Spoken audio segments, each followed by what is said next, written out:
Welcome to Penrose Learning, where we make understanding easy. You start by powering off and unplugging the keyboard to avoid damage. Inspect the key. Is it a mechanical cap, a scissor switch, or a membrane dome?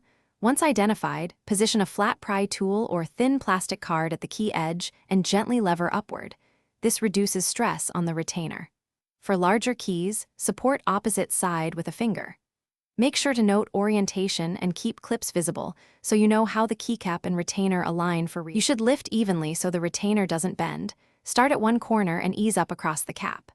For scissor switch keys, slide a spudger under the rim and unclip the two hinge arms one at a time, then lift the keycap away from the retainer. For mechanical keys, grip firmly and pull straight up to avoid tilting the stem. Once removed, inspect the retainer and spring. Set parts on a clean cloth and photograph their positions to help when you reinstall them.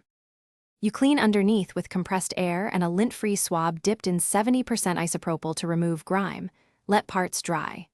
Once clean, realign the retainer in its slot, ensuring clips face correctly, then place the keycap on top and press evenly until it snaps.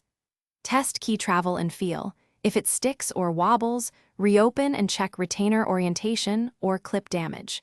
If a clip is broken, replace the retainer or use a spare key as a donor before finalizing reassembly. Thanks for watching. If this was helpful, leave a like and consider subscribing. See you next time.